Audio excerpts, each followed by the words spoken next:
maal gochuu seenanii kilaasii? Ana baay'ee kilaasii isaan seenaniif anaaf atillee hin beeknu. Ati wahiin alaabita itti deemte.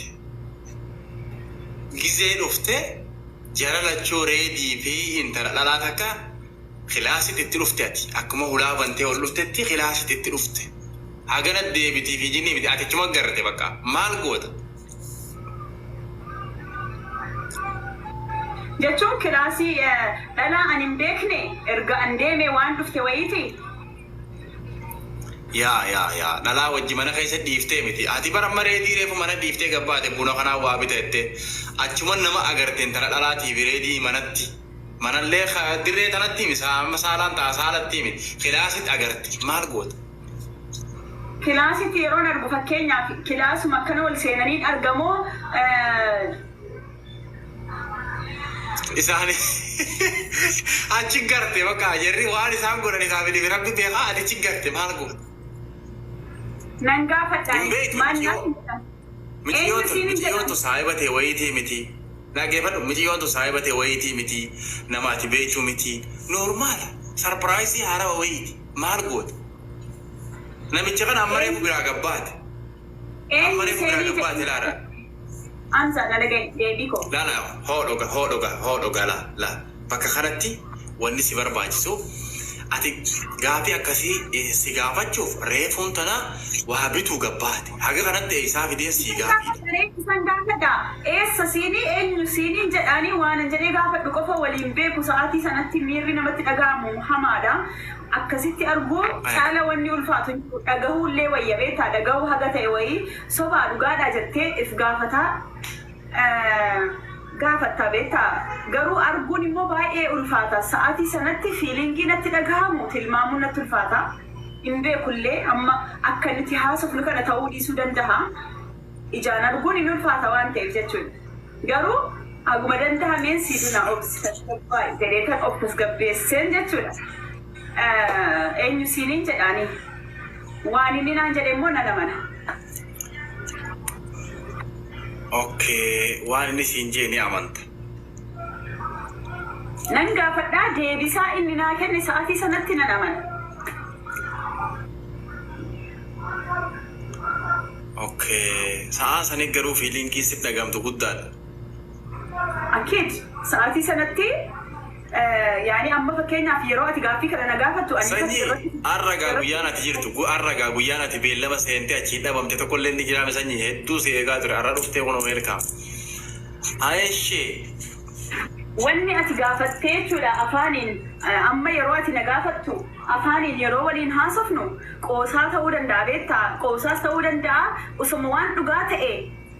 Amma osoo akkas taate jettee yeroo na gaafattu deebisuuf jechuudha of akkaabbadeessi yookaan immoo nan ajjeesaa bishaan itti danfisaa maarree siin kijibu beektee jechuu dandeessa. Amma yeroo haasofnu simpiliidha. Yeroo argitu garuu wanni tokko baay'ee ulfaata. Sa'aatii sanatti sammuun keellee si bowwasamaa ija kee amanuu dadhabuutu jira. Bakka waan baay'ee sekonditti akkas libsattee ilaalte sana keessa wanni baay'ee sitti mul'ata. Ta'abbiin kee kana hundaa amata meeqa wajjin jiraatti aarsaa natti kaffalte jaalalti sun soba ta'uu wanni baay'een sekonditti sana keessa dhuftee akka kana si bowwasa. Garuu if tasgabbeessuu qabda. Tasgabbaa jettee of qabatteeyyuu isa gaafata deemtee nama sana maaliif nama sana caala namni tokko hin beeku. Nama sana caala fakkeenyaaf waan Hamzaan godhaa jiru yookaan immoo waan Hamzaan yaadee dhufe waan Hamzaan gochuuf dhufe Hamzaa malee namni biraan beeku mumkin reediin sapiraayis na gochuuf yookaan fiilingii waan natti dhagahamu baruuf kana godhe ta'uu danda'a. Kanaafuu isa gaafachuun qabaa jechuudha. Inshaallah yoo na kijilee sa'aatii sadii nan amana. Yoo na kijilee hatta yoo na kijilee sa'aatii warroonni as jala komantii arrabsoo takka barreessita takka anaa walitti hin bu'ina an daqiiqa maggaqqabee bulooqis hin godha komantii abbaa fedhe mana kiyya jalatti komantii arrabaa takka fayyadamnaan achuma maggaqqabee Hamzaan bulooqis hin godha abbuma fedhe ta'e asitti safaataan hin jiru. Warroonni moodeetara qabdan gaafa namni komantii arrabsoo takka fayyadame bulooq itti naqaa qaqqabaadha ajaja kiyya kun. إن همزة كوني سيكوفا في أنا كوفا فصون تاني وصو إعلان هم ديوان كانت فيدم تدرس نجدا مالي بيتا نمني ميري ساعتي سنسيت أقام وان حمات إيفي يفجيسا سنجيسا أكرن سيقودا سيورا نماني سيقودا جتشو ليساني وصو أقدن دهامين أباني سكندت ديسان وبولينو خنا وبولينو مالي أتي مالي كوني إيسا سيني إنيني مالي دفت جتة غافتا كجيب اللي هاتا وديبين إني يرو سنة سي ديبسو درقما فرأتشو قبدا yoo si kijibe yoo inshallah chit sirratti godhaa jiraate yookaan dhalaa biraas ati gadi baanaan kan galfatee waan biraa godhu ta'e ati maal goota beektaa si kijibee no piraanki si gochuu fi waan asitti dhagahamu baruuf kana goone minaamin yoo inni jedhe amanii fudhadhu isa si baasa osoo si dhabuu barbaade namni kun si dhabuun fedhu kana si kijibe osoo si dhabuu fide kanas dhalaa dheemaa si galche maan reesiin jedhee jechuudha siyyuu si darbee si bira darba garuu waan si jaallatuuf jechuudha sikijibe sidabu hinfedu sikijibe akkasitti furadhu saati sana furmaannati qabdu waan inni siin jedhe amantee sanbooda tasgabbiin jechuudha akka inni gaabbu gochuu dandeessa hojii mataatiin jechuudha. Aywa anammoo waan kana naateera maali beektaa namoota baay'ee waan kanarratti abaluu barna kijibee jettee miira keessa galtee guyyaa meeqa sanirraa haasoyti waan kanarra barna kijibee dhugaanatti himnee jettee waan kanarra dallanti. Dhuguma amma waan ati jette kanarra wal bira qabee gisee ilaale intala takka mucaa tokko jira magaalaa tana keessa yoo sitti mi'atillee abaluu ni beekta. Mucaan ni jaalata duraan ni jaalata eegana guyyaa keessaa dhiiseetuma tabiraa ishee irra godhe. Gisee tabiraa sana irra fidee isiin akkas na godhattee yaanne biruma dhaabbatee maal fiddatu tanaan jaaladhe ammaan tana jeetuma dirree dhaabbatee lipitti godhee jecha mudhii kutu ji'ee. Osoo jaalala mitiyyoo sanii qabaatee sobee bakka harmoo waliin dhufnee waan akkanaati waliin ji'ee dada tokko sossobee isii tanaan irraa aartii mudhii cittii ji'ee kijibee bira hochiisa ture. Mitiyyoo san dantaa isii dhabeera laalamma inni eeganatti asuma fuudheeti dhugaa itti himee lip itti godhee bakka maasala mitiyyoon bakkuma dhaabbatte taaftee harka akka gadhiiftee harka duraan akkana gogodhatteetti dubbachuu haate hunda akkanuma gadhiiftee hafte. Waan akkana kanarra dhuguma namni jaalalumaa fi bakka nama kana mudhiin kutuu jeetuma nama kijibaa waan kana dhugaa itti wallahi.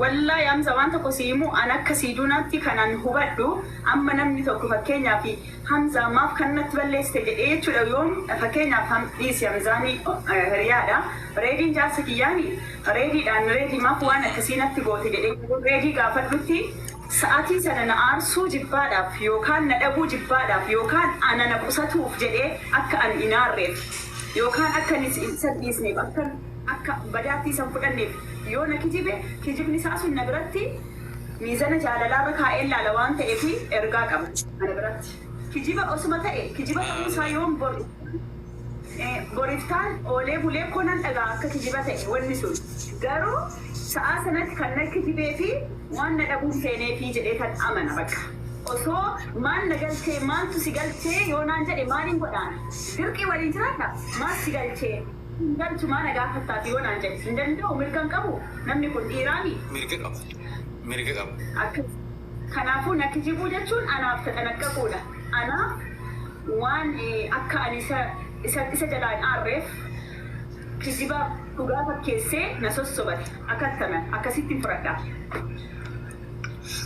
Amma waan kanarra wallahi dhugaa jette waan kana ni fudhadhaan ammaan tana dhalaan takka maa dhugaanatti himuu dhabde dhugaanaan silaatti musaasanitti yookaan maa salaama jechuuni yookaan waan biraatti mudhii kutuudha dhugaanaan saasana jetti yoo isiin as naqabde. Beeka akkas. Amma isii saasanitti maa dhugaanatti nimne jettee dubbii sanirra guddoo dhaga'uudhaaf akka ta'e bu'ittifatti dhalaan ta'e yeroo baay'ee waan kanarra dhugaa jette wallahi irra deebi'ee dhugaa jette. Yeroo baay'ee dhugaanatti nimtu osoo dhugaanatti himte ambarsii dhiisa maaliitti dhugaanan itti musaasanitti hin jiru maal narraa feetaa yookaan ammoo maaltu si galchee maam sammuun kiyyan ajajji godhaadha. Ganaa mudhii cabxee yookaan iddoo rifattii usandaran saniifuu waan kana wallahi dhugaatti. Osoo inni Hamza osoo sa'aatii sanatti jechuudha maal abbaa keessi galchee kan maal na gaafatta ati maal barbaaddee na gaafatte jedhee jechuudha ishee mudhii kutee kanaafan kana fide bakka na keessisee dhalaa biraan fide yoo jedhee sa'aatii sana jechuudha waan waamee miidhamti beektaa dhalaan tokkoffaa jaalala haga hammaa jiraataa turte soba itti fakkaatee miidhamti lammaffaa sa'aatii sanatti waan argiteef waan amanuu dadhabde sanaan akka tokko sammuun si fawwazamee miidhamti sadaffaa immoo jechuudha bakka abdii wanni jedhanu bakka wanni kun hundi ta'abbiin koo sobaa jettee jechuudha baay'ee tokko miidhamti ammas immoo deebisaan saayyuu lafee isii cabsa deebisaan akkanatti inni si deebise tuffiin isheedhaa qabu. Nama akkamii wajjin jiraadhe kan jedhu kana ishee caba onnee bira darbee lafeen ishee cabee hamileen ishee cabee naman taatu namni akkanatti deebisa argatte deebisa akkasii dhiirri kenneef naman taatu namni. Bakka kanatti dhalaan teenya muudii qabatti maali beektaa muudiin isiin si qabattu maali beektaa haay dhiisee biraa deemaa jetti sa'a sallaan osoo isaa akkas godhu agarte maaltu si dhagama innaan deebisaan isiin yeroo sanitti afaan isii deebistu rakkoon qabu anis nama dhiisee biraa deema siin jetti garuu laalaan isiin fudhattee